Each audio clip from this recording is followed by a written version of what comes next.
د پښتو ژبې د شعر او ادب ګرانو مینوالو السلام علیکم ورحمت الله وبرکاتو. اجازه راکړئ چې خپل یو قطعه نظم بیا هم ستاسې درانه حضور ته وړاندې کړم. هیله ده چې ستاسې د خوښۍ او قبول وړ وګرځېدلی شي.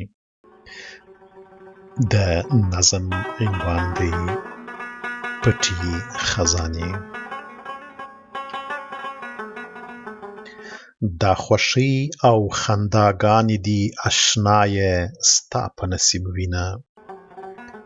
دا خوښۍ او خنداګانې دي اشنایه ستا په نصیب وینه. موږ ملنګان د ژړاګانو عادت یونه.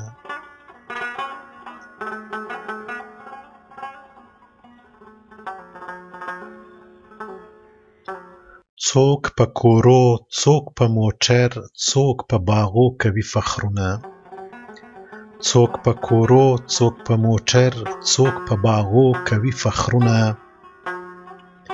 موږ فقیران په ببر سر سپېره کچکول څیرې ګریوان کوو فخرونه.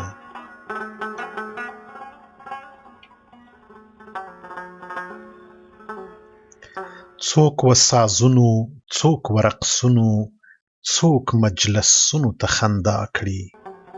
څوک و سازونو، څوک و رقصونو، څوک مجلسونو ته خندا کړي. موږ غریبان په دې خلوت کې خندا د خپلو اوښکو سره کړونه.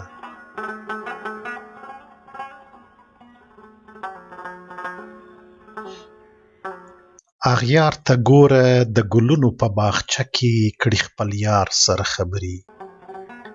اغیار ته ګوره د ګلونو په باغچه کې کړي خپل یار سره خبرې. موږ مریدان په کنج د هدیره کې کوو بیا د مولا سره خبرې.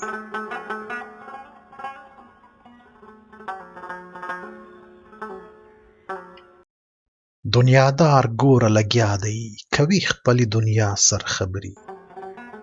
دنیادار ګوره لګیا دی کوي خپلې دنیا سره خبرې. موږ لیونیان په تورو شپو کې کوو بیا د خپل ځان سره خبرې.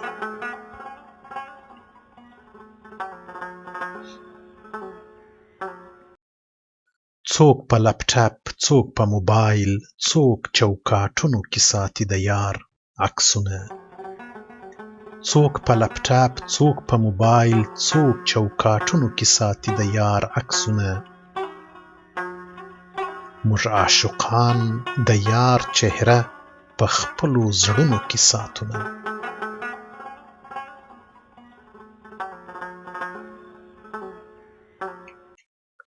میخوران ګوره چې ناست په نیمه شپو کې کوي خپل د ساغر هم د مینا سره خبرې.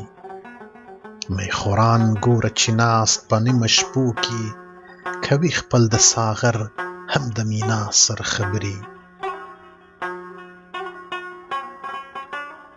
موږ رنځوران په نیمه شپو کې کوو دشت او صحرا سره خبرې.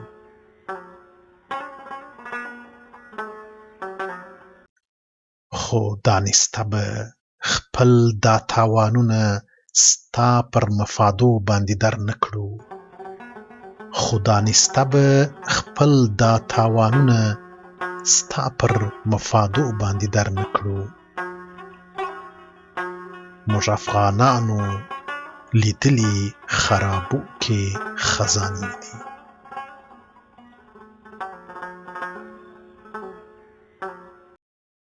بس کړه ای نیکزاده ته هم بس کړه لټول د خزانو په ښکلو بنګلو کې.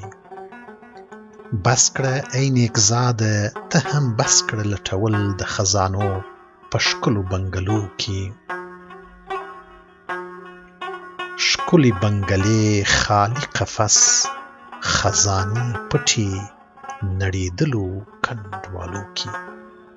ستاسې د توجه نه یو جهان مننه.